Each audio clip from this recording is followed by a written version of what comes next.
Wherever you go, whatever you do, throw a little at it. Omax, Vest and Briefs.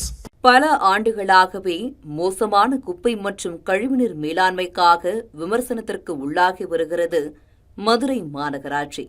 மேலும் வரி வசூல் முறைகேடு மூலம் 200 கோடி ரூபாய்க்கும் மேல் இழப்பு ஏற்பட்டதும் அவப்பெயரை ஏற்படுத்தியிருந்தது.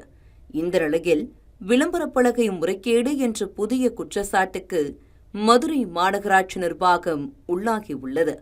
மதுரையில் வைக்கப்பட்டுள்ள பேனர்கள் குறித்து சமூக ஆர்வலரான காளிதாஸ் என்பவர் தகவல் அறியும் உரிமைச் சட்டத்தின் கீழ் கேள்வி எழுப்பியிருந்தார். அதற்கு மாநகராட்சி அளித்துள்ள பதில் அதிர்ச்சியளிப்பதாக உள்ளது. 100 வார்டுகளை கொண்ட மதுரை மாநகராட்சியில் கடந்த 2024ஆம் ஆண்டு முதல் தற்போது வரை வெறும் 160 விளம்பரப் பலகைகளை மட்டும்தான் நிரந்தரமாக வைக்க அனுமதி வழங்கப்பட்டுள்ளது. இந்த விளம்பரப் பலகைகள் மூலம் ஆண்டுக்கு 1,34,92,590 ரூபாய் மட்டுமே வருவாய் கிடைக்கிறது.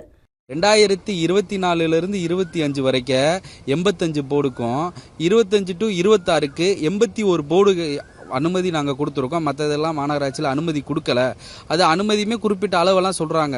இவங்க அந்த முதல்ல 85, 81 கொடுத்த அளவுமே பார்த்தீங்கன்னா ஒவ்வொரு இடத்துல ஒவ்வொரு மாதிரி இருக்குது. மாநகராட்சி விதிகளுக்கு உட்பட்டு ஒரு அளவு இருக்குது. இவங்க அந்த விளம்பர நிறுவனங்கள் வைத்தது ரொம்ப பெருசாக இருக்குது. இன்னைக்கு இந்த ராட்சச விளம்பர பதாகைகள்னால மீனாட்சி அம்மன் கோபுரமே எங்கேருந்து பார்த்தாலும் தெரிய மாட்டேங்குது. தொடர்ந்து மதுரை மாநகராட்சி இதில் மிகப்பெரிய கோடி ரூபாய்க்கு மேலே பல கோடிக்கு இதில் வருவாய் மாநகராட்சிக்கு வந்திருக்கு. ஆனால் மதுரையில் வெறும் 160 நிரந்தர பேனர்கள் மட்டும்தான் வைக்கப்பட்டுள்ளன என்பதை மதுரை மக்களே நம்ப மாட்டார்கள். மதுரையின் முக்கிய பகுதிகளை ஒருமுறை சுற்றி வந்தாலே உண்மை நிலவரத்தை அறிய முடியும். பிரதான சாலைகள், நடைபாதைகள், கட்டடங்களின் முகப்புகள், முக்கிய சந்திப்புகளில் ஆயிரக்கணக்கான ராட்சத பிளெக்ஸ் போர்டுகள் வைக்கப்பட்டுள்ளன.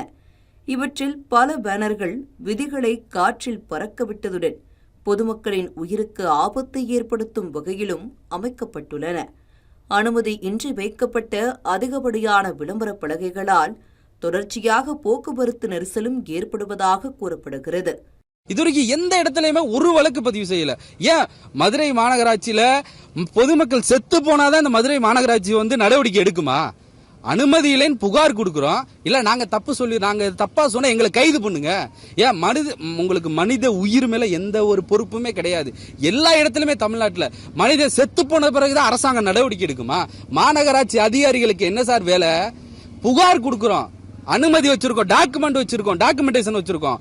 ஏன் நடவடிக்கை எடுக்க முடியாதா? உங்களுக்கு அவ்வளவு லஞ்ச பணம் முக்கியமா? இந்த தனியார் நிறுவனங்கள்ட்ட முறைகேடா பணம் வாங்கிக்கிட்டு மதுரை மக்களோட உயிரோட விளையாடு இந்த மதுரை மாநகராட்சியும் மாவட்ட நிர்வாகமும்.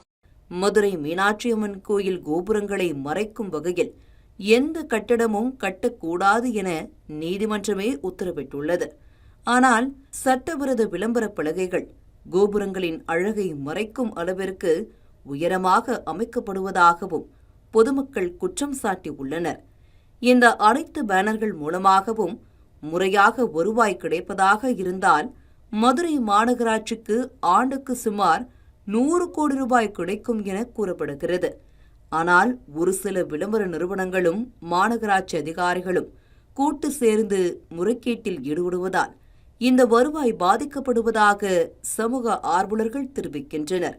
மேலும் ஆபத்து ஏற்படும் வகையில் உள்ள பேனர்களை அதிகாரிகள் தங்கள் சுய லாபத்திற்காக கண்டுகொள்ளாமல் உள்ளதாகவும் குற்றச்சாட்டு எழுந்துள்ளது.